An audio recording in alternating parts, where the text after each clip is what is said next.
Welcome to plus TV. నేను అలంకృత.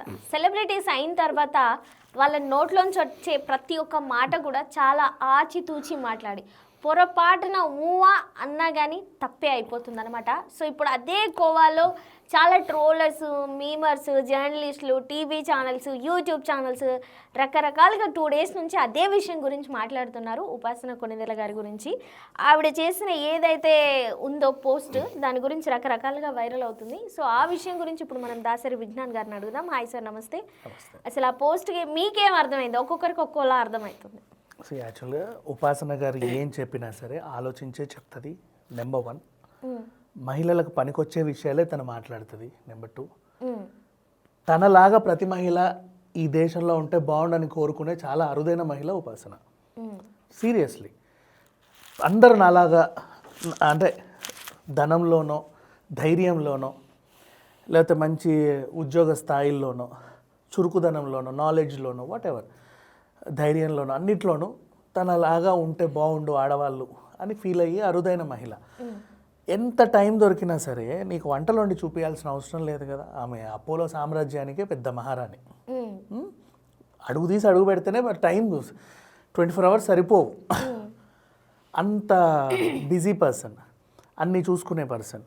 అలాంటి ఆమెకు ఒక మంచి టైం తీసుకొని చాలా హ్యాపీగా వాళ్ళ ఫ్యామిలీతో గడుపుతుంది. అండ్ ఇంకాసేపు అందరితో బాగుండాలి, కలవాలి అని చెప్పి చిన్న చిన్న రెసిపీస్ అవన్నీ వండి ఇలా వండుకోండి అని చూపిస్తుంది సరదాగా. అంటే అప్పుడు కూడా బిజీగానే ఉందిగా. ఇలాంటి ఉపాసన సడన్గా తనకు ఒక అభిప్రాయం వస్తే తను చెప్పగలిగింది. ఏంటంటే అబ్బాయిలు అనుకోండి, ఇప్పుడు 30 years వరకు మంచి జాబ్ తెచ్చుకొని, పోనీ 35 years 40 years అయినా గవర్నమెంట్ జాబ్ తెచ్చుకొని రాసి ఇక లైఫ్లో సెటిల్ అవుదాం అనుకుంటాడు. లైఫ్లో సెటిల్ అవ్వడం అంటే ఏంటి? వాడు పెళ్లి చేసుకొని పిల్లల్ని కానీ ఏదో చేయాలి. అమ్మాయిలు 40 ఏళ్ళ వరకు నా లైఫ్ని సెటిల్ చేసుకొని నిదానంగా పెళ్ళి పిల్లల్ని కందాం అని ఒకవేళ అనుకోవాలనుకుంటే అది జరగని పని. ఎందుకంటే హార్మోన్స్ ఒప్పుకోవు. వాటికంటూ ఏ టైంలో జరగాల్సిన కార్యమో ఆ టైంకి జరగాలి. 20s ఉన్నప్పుడే పిల్లల్ని కనేసి 30s 40s వాళ్ళు అంత ఆరోగ్యంగా కనలేరు. They can't. సో అండ్ ఇంకా ఏజ్ ఎక్కువైతే ఇంకా అసలు కనలేరు. తెలిసిందే కదా. దానికని చెప్పేసి కాకపోతే ఇది కార్యక్రమం ఖచ్చితంగా ఉండాలి. ఎందుకంటే అది కూడా ఒకరిని పెళ్లి చేసుకుంటారు కాబట్టి వాళ్ళతో పాటు మనకంటూ ఒక లీడ్, మన ఫ్యామిలీ లీడ్ ఉండాలి కాబట్టి పెద్దవాళ్ళు కూడా అదే కోరుకుంటారు కాబట్టి పెళ్ళైన సంవత్సరానికి పిల్లనివ్వు అని. అంటే ఇక అక్కడ పెళ్ళి అయితే ఇంకా నా కెరీర్ స్టాపా, నాకంటూ ఇంకా ఏం సాధించాలి, ఇంకేం కోరికలు ఉండవు ఆ జీవితంలో అనేది ప్రతి మహిళకు ఉంటుంది. అయినప్పటికీ కూడా పెళ్లి చేసుకుని ఏదో సెటిల్ అవుతూ ఉంటారు. సింపుల్గా సెటిల్ అయ్యాక పెళ్లి చేసుకుందాం, పిల్లల్ని కందామని అనుకుంటే మగాడికి చెల్లదు కానీ ఆడదానికి చెల్లదు. ఆరోగ్య రీత్యా కొన్ని సమస్యలు ఉంటాయి. తనేం చెప్పింది, మంచి వయసులో ఉన్నప్పుడే ఎగ్ ఫ్రీజింగ్ చేసుకోండి. నువ్వు ఎప్పుడైతే నీ కెరీర్ అంతా అయిన తర్వాత మీరు 30s వెళ్ళినప్పుడు దాని ద్వారా మీరు పిల్లల్ని కనొచ్చు. నేను 29 years ఏదో సమ్ టైంలో ఎగ్ ఫ్రీజింగ్ చేసుకున్నాను, ఇప్పుడు కవలకు జన్మనివ్వబోతున్నాను, మీరు కూడా అలా చేయండి అని ఒక సలహా ఇచ్చింది. దీనికి చాలామంది విమర్శలు. నెంబర్ 1, అది చాలా పెయిన్ఫుల్ ఆడవాళ్ళకి అలా చేయడము, అందరూ భరించగలరా కొంతమంది. నెక్స్ట్, ఆర్థికంగా అలా ట్రీట్మెంట్కి 1,50,000 2 లక్షల వరకు ఛార్జ్ అవుతుంది.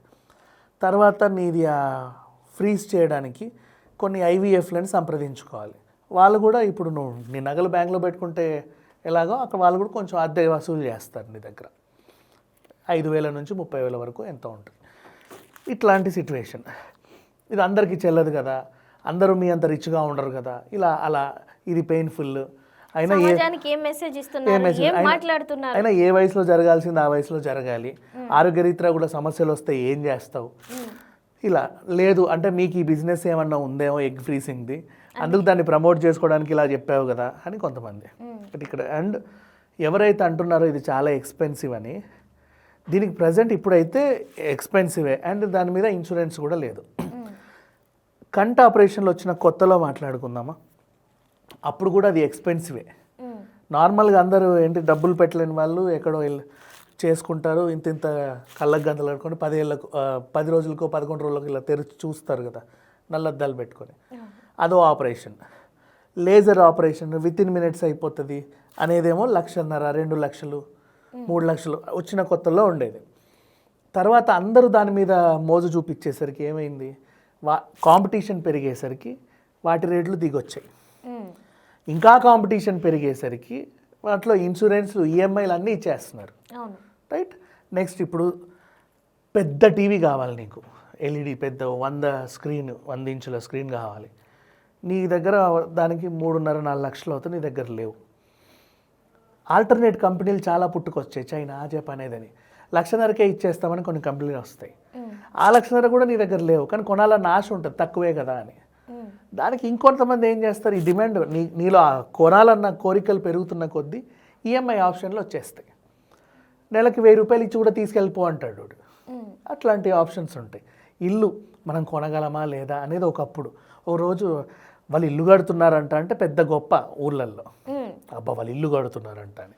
ఈ రోజుల్లో ఇల్లు పిలిచిస్తున్నారు, ప్లీజ్ తీసుకోండి, ఒక ఫ్లాట్ తీసుకోండి మేడం, ప్లీజ్ మీ కాళ్ళు పట్టుకుంటే తీసుకోండి, ఈఎంఐ కట్టుకోండి కావాలంటే, పిలిచి ఇస్తున్నారు ఇంటి ముందుకు వచ్చి మరి. సో అంటే డిమాండ్ మనిషి కోరికలు ఎంత పెరుగుతున్న కొద్దీ, కాంపిటీషన్ పెరుగుతున్న కొద్దీ వాటి రేట్లు తగ్గుతాయి అండ్ ఈఎంఐ ఆప్షన్స్ ఉంటాయి, వాటి మీద ఇన్సూరెన్స్లు ఉంటాయి, అన్నీ తగ్గుతాయి. ఇప్పుడు ఇవిడ ఇచ్చిన సలహా ఇప్పుడు కొత్తదేమో. నెంబర్ 1 చాలామందికి తెలియజెప్పింది, చాలామంది తెలియదు కూడా కదా. ఇట్లా ఐవీఎఫ్ సెంటర్లు ఫెర్టిలిటీ సెంటర్ అందరికీ ఉండే నాలెడ్జ్ కాదు మాది, చాలా రేరు.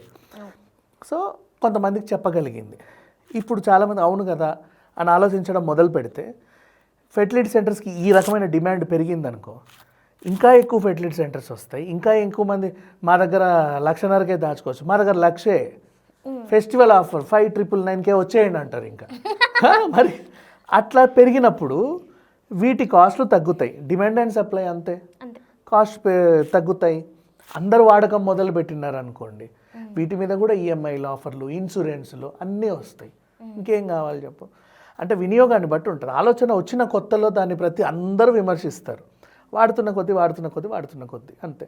ఫోన్లో వచ్చిన కొత్త కూడా అంతే. మన నోకియా డబ్బా 5,000-6,000 ఉండే ఇంతది. అందులో అప్పుడు N70 N92 ఏవో వచ్చినప్పుడు 10,000 కొంచెం చిల్లర అట్లా ఉండేవి. అది చాలా రిచెస్ట్ ఫోన్, అది చేతిలో ఉంటే. ఆ తర్వాత ఇప్పుడు ఆండ్రాయిడ్ వచ్చాయా 3,000-4,000 కూడా ఫోన్లు వస్తున్నాయి. 1,500 ఇవే టచ్లే మళ్ళీ ఈజీగా వచ్చేస్తున్నాయి, ఏదో మార్కెట్లో కొనుక్కున్నట్టు. ఆ మధ్యకాలంలో కీప్యాడ్ ఫోన్లు 300-400 కూడా ఇచ్చారు రోడ్ల మీద. సో వినియోగం పెరుగుతున్న కొద్దీ అన్నీ అందుబాటులోకి వస్తాయి. ఇప్పుడు ఈ అంశం కూడా స్టార్టింగ్లో కొత్తదై ఉండొచ్చు, పోతున్న కొద్దీ అందరూ తెలుసు. అండ్ దీంట్లో మగాళ్ళు కూడా మాట్లాడుతున్నారు, ఇది అట్టుంటుంది ఇట్టుంటుంది అని. నీకు అనవసరం అబ్బా, ఆవిడ ఇచ్చిన సలహా ఆడోళ్ళకి, వాళ్ళలో చైతన్యం నింపడానికి. ప్రతి ఒక్కరు ఇన్వాల్వ్ అయ్యి దీన్ని ఏదో రచ్చరచ్చ చేయాల్సిన అవసరం లేదు.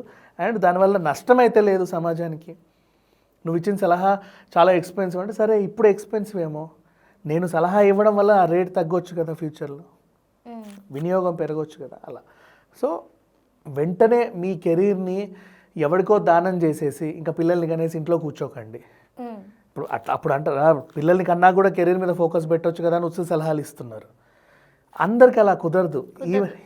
Deepika Padukone is a very good example మా ఇండియా వైజ్గా. నేను చెప్తా, బిఫోర్ అన్ని ప్రాజెక్ట్స్ సైన్ చేసింది, నేను పని చేస్తా అని చెప్పింది. ఎప్పుడైతే తల్లి అయిందో తనకంటూ ఒక ప్రైవేట్ స్పేస్ కావాలన్న కోరిక మొదలైంది. ఆ రిక్వెస్ట్ పెట్టేసరికి ప్రొఫెషనల్గా రిజెక్ట్ అయింది, అయినప్పటికీ తల్లిగా సక్సెస్ అయింది అట్లా. సో ఆ విధంగా తీసుకుంటున్నారు. కానీ జనాలు ఏం సార్ మరి ఇంత నెగిటివ్ ఉన్నారు?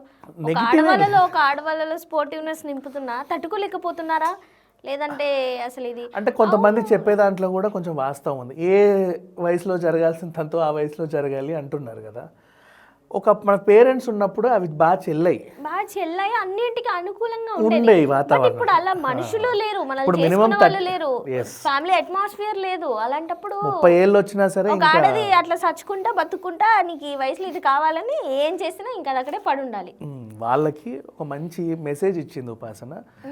ఎప్పుడు చెప్పినా సరే సమాజానికి పనికొచ్చేవే చెప్పుద్ది తప్ప అడ్డమైన మాటలు ఎప్పుడూ చెప్పదు.